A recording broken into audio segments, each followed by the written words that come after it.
It's always so nice to have the opportunity to talk to real psychological adults. This morning I did a presentation online for some folks gathered at Cambridge in the UK, and we had some Q&A afterwards. I left time for that. That's the part I actually enjoy the most, the conversation. And so most of these people, a couple of Americans in the audience, but most of them live in the UK. And I always feel this way when I have these events or when I go to Europe or other parts of the world. It's like now I get to actually talk to adults.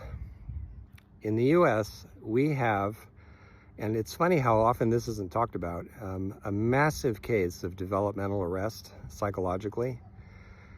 And there are many exceptions, but I think the majority of us are anywhere from 2 to 10 on the inside, whether we're 30 or 50 or 90. Mostly men, although there's some women who suffer from this too.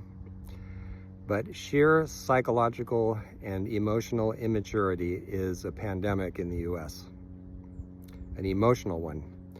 So I'll give you some examples, although you can probably think of some on your own. I mean, every time you get out on a freeway, you'll probably run into some people jeopardizing everybody else because A, they think they're the only one out there, which is very developmentally arrested, and B, they're impatient.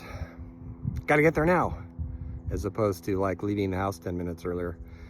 So I'll give you an example. It's kind of trivial, but every now and then I buy this form of chocolate called Unreal that I always forget has a second meaning.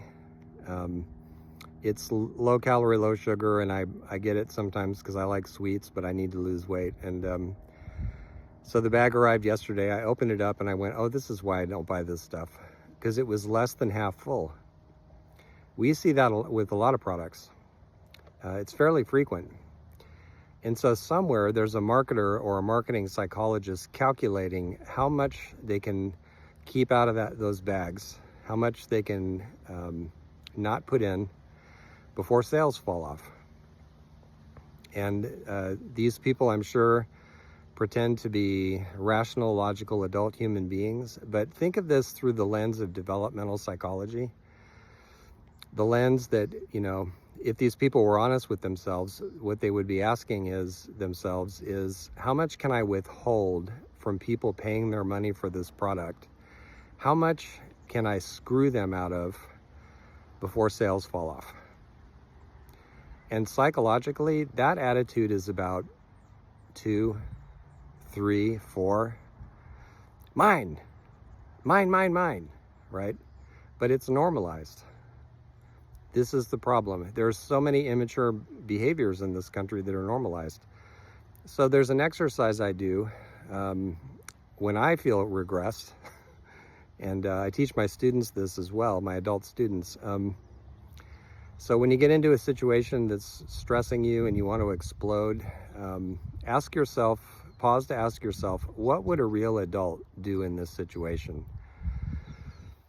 A psychologically mature adult, how would they handle this? And for me, that exercise has gotten me out of a lot of scrapes over the years and helped me show up in a different way for situations that are hard. So it's kind of one of those fake it till you make it things, but try it out and see if it works.